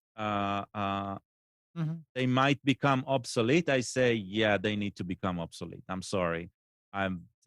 It has we- nothing to do with love of government here. I just do not see the value. It depends on whether the government system is going to provide assistance for people to submit their taxes, or it's just a way of Sure. filing. Because if you run a business, you don't know the intricacies of depreciation and things like that. You're going to have to need. Then you hire a somebody else. professional to do it for you. You That's do, fine. Right. But what I would like to see is, like everybody talks about, and never get anywhere, is a flat tax. Everybody pays a percentage. And it makes it so simple. You have one card, you fill it out, that's it. That's how it goes. Yeah, I international- don't. I mean, I'm realistic. I just don't. I don't see us ever getting there. I don't see it either, and that's the problem. Yeah. The system is built deliberately to favor certain people who have the resources to go out and find these loopholes, whereas the average person doesn't have those resources and has to pay. So, Yeah. there's Anyway, been several good proposals out there that get ignored. and they've been out there for years and years. Yeah. And nothing happens. Remember, Yeah. was it Neil Bortz, Aaron? Amnon? It doesn't matter. Good old Neil Bortz. All right. Here's something else that's interesting. Valve, and I don't know. I talk about this, Nick. You know what they're doing? Valve, Steam. Yeah. I know what they're doing in regards They're to. I don't know what announced- your story is. Announced last week that Steam will require Windows 10 or later on January 1st, 2024. The reason? Good. Google Oh, yeah. Chrome. They said the newest feature of Steam rely on an embedded version of Google Chrome, which no longer function on older version of Windows. So here's another reason. And I mean, are there really gamers out there that use Windows 8 and Windows 7 still? Plenty on Windows 7, I'm sure. Windows Wow. 7 for sure. Interesting. Mainly Well- because of all the hardware. Yeah. Gamers, I will say, probably less because they tend to be more on the cutting edge. For example, you're not running Windows 7 if you have a new GPU, there's no drivers or anything for it. Oh. Looking at Steam's hardware survey. to Well, also see too, what on the same percentage is. note, a lot of the companies have forced people to upgrade their computers. Like gaming companies, like you can't play World of Warcraft on a whatever because they updated their direct. I don't know the Correct, yeah. specifications, but like I get newsletters where they're like, "Hey, we're discontinuing support," and these are from the companies, the game companies themselves that say these games will not run on an older computer anymore. And I'm sure there's ways to get around it and stuff, but from the overhead, like, nope, we don't support these things anymore. So it's a pretty small market share. This is from Steam's hardware survey for March of 2023. And you can see that the Windows 7 user base is at 1.06%. What's interesting about that is that it's down nearly 0.5%. And Windows 10 is up and Windows 11 is down, which is odd. It's just based on computers being online and whatnot. Wow. But yeah, it's a very small percentage. I mean, between Huh. Windows 7 8.1 and Windows 7 32-bit, it's less than 2%. So that's not going to be a big deal at all. Interesting. And I bet a lot of these machines running Windows 7 and Steam are people's home servers that they have. They have an old Windows box that they still have Steam installed on and it's open, but they're not actually using it. And there's no drivers. There's none of that stuff. Oh, Maybe it's a Steam cache server. Sure. Yeah. Yeah. I mean, it could be a million different things. so anyway, they're Windows 7 servers running in the cloud, running game servers on. I know it was pretty popular. Do Steam links still work? Yes, they do. Mine, I tried putting something on it and bricked it. But yeah, they still do. I work. have two. If you want. No, I was just remember- trying to play around. I remember with it, they and then sold them for $5. So Yeah, I had two as well. I sold one to a friend, and then bricked mine. But it's fine. I don't need another device plugged in. My network, yeah, I know. draining power. all right, guys. It's this time of day. Anything else anybody wants to bring up? Anybody? Going once? Going twice? Sold. Just one more thing. No. All right. Well, thanks, Katie. Thanks, Gal, Nick, Spence. And good morning, Kathy, Hannah, Nabil, Mac, Norm, Dana, Tina, Mati, Eleanor, Sarid, Yaakov, and Yael. Thank you, everybody, for tuning to Computers 2K Now. We hope you enjoyed and maybe learned something from our time together. Remember to practice safe computing. Back up your hard drive, update your virus scanner, and change any passwords that you use in more than one place. Same password that you use. And everybody is guilty of that. We'll be back here next Sunday at 9, but you can always reach us at computers2know.com. And again, Monday through Friday, 6 to 9 a.m. Nick is on Wilmington's 980 The Wave and 107.9 FM. in Wilmington with his daily news and political commentary. You can tell your Echo device to play 980 The Wave, or you can go to the recordings later on at nickcraig.com. And Tuesdays, 7 p.m., Nick and Brian do the Infection podcast on Twitch. That's for survival game, gaming news, and some political commentary. So Tuesday evening, 7 p.m., twitch.tv/Infection Podcast. Have a great week, and we'll be back together next week.